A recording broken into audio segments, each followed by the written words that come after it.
Assalamualaikum warahmatullahi wabarakatuh. Perkenalkan, nama saya Noval Farasmadi Ismaya dengan NIM 21811334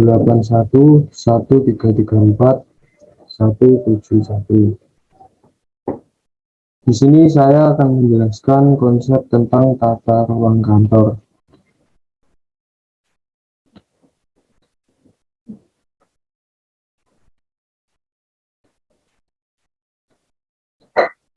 Pengertian tata ruang kantor.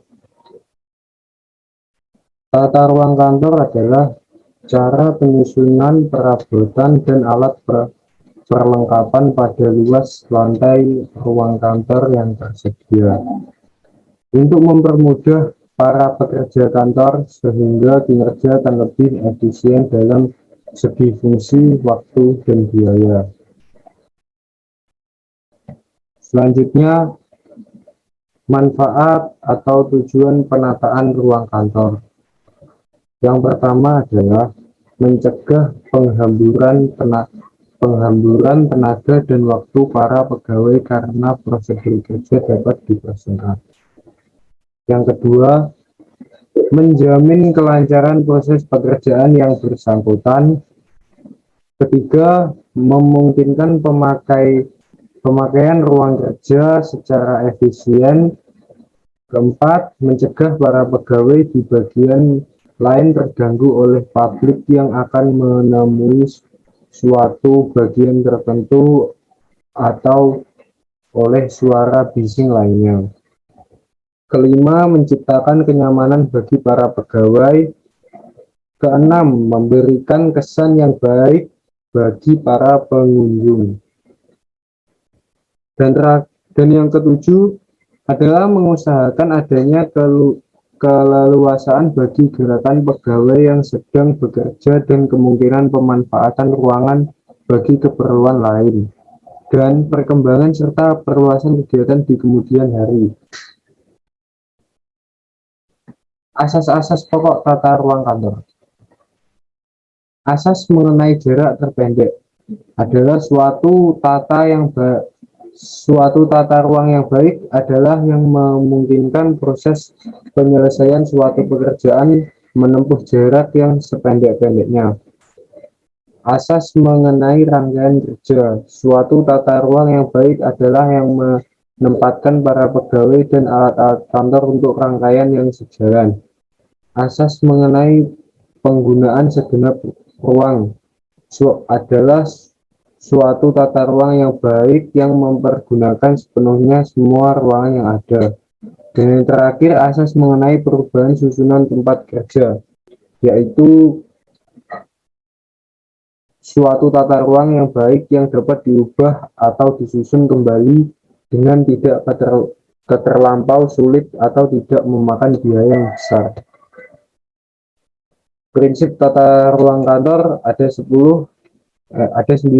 Yang pertama, adalah pekerjaan yang harus mengalir terus-menerus sedapat mungkin dalam garis lurus.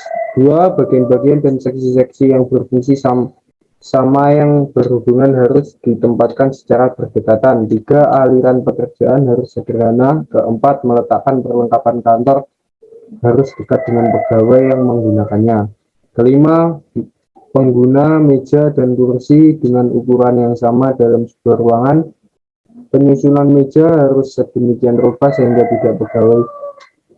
tidak ada pegawai yang terpaksa menghadap pada sumber cahaya. Dan ketujuh, kesatuan yang banyak berhubungan dengan masyarakat harus ditempatkan bagian depan. 8. Suatu yang pekerjaannya bersifat gaduh sebaiknya ditempatkan dekat jendela dan dijauhkan dari satuan lainnya.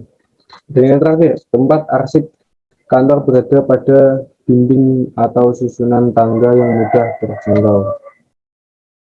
Selanjutnya adalah merancang tata ruang kantor. Yang pertama, jenis atau bidang pekerjaan yang tercakup dalam ruang tersebut.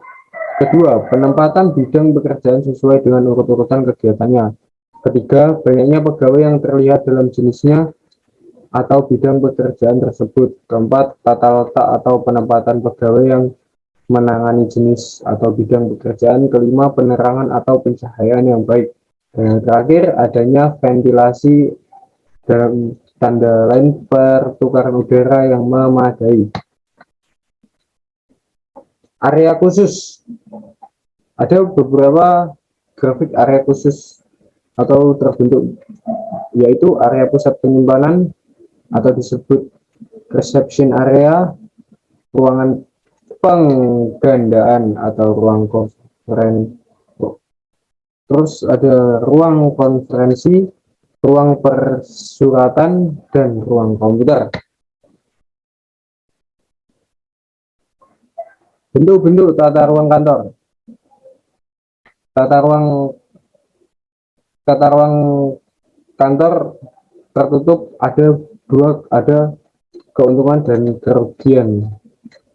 Dan inilah ketentuannya adalah moral bekerja atau staf tetap terjaga, pekerjaan yang sifatnya rahasia tetap terjaga, menghindari gangguan dari pekerjaan satu ke yang lain. Pemimpinan akan lebih tenang dalam mengerjakan tugasnya karena tidak terganggu oleh kegiatan karyawan.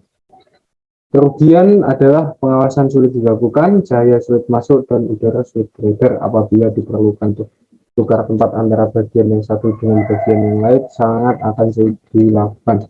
Dan yang terakhir, apabila terjadi penambahan pegawai atau alat kantor, agak sulit dilakukan. Selanjutnya ada tata ruang terbuka. Keuntungan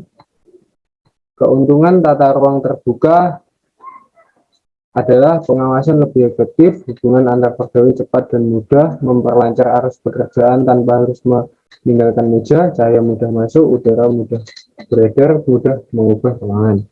Kerugian dapat merendahkan moral pekerja atau staf, mengurangi keamanan bagi pekerjaan rahasia, bekerja kehilangan privasi, pekerja yang tidak kondusif akan mengganggu pekerjaan yang lain, pemimpin terganggu ketenangan kerjanya. Selanjutnya ada tata ruang berpanorama. Keuntungan, pegawai merasa nyaman bekerja di dalam ruangan. Kerugiannya, pemandangan kantor lebih segar dan hijau, udara menjadi lebih segar, serta suplai oksigen lebih banyak. Dan yang terakhir ada tidak perlu pencahayaan tinggi. Kerugian, biaya pembuatan tinggi, biaya perawatan juga tinggi, perancangan pembuatan membutuhkan tenaga ahli, dan konsentrasi berkurang jika terjadi sesuatu yang terjadi di luar ruangan. Tata ruang berkamar. Keuntungannya adalah konsentrasi kerja terjamin, pekerjaan yang bersifat rahasia terjamin dan terlindungi, menambah kewibawaan status pejabat, menjamin keberhasilan, dan merasa ikut bertanggung jawab, menghargai tamu, dan yang terakhir adalah menghargai tamu. Kerugian adalah komunikasi langsung antar pegawai berkurang atau tidak mudah. Selanjutnya, biaya besar untuk pemeliharaan masing-masing ruangan, pemakaian ruangan kurang fleksibel, mempersulit pengawasan, dan yang terakhir memerlukan ruangan yang luas. Begini adalah gambaran tata ruang kantor tertutup, dan ini adalah yang terbuka. Selanjutnya adalah yang berpanorama seperti ini, sangat estetik, dan ini adalah ruang kantor berkamar, sangat terjaga bukan privasinya. Terima kasih, itulah sedikit penjelasan dari saya tentang tata ruang kantor. Sekian dari saya, dan selebihnya saya mohon maaf. Terima kasih.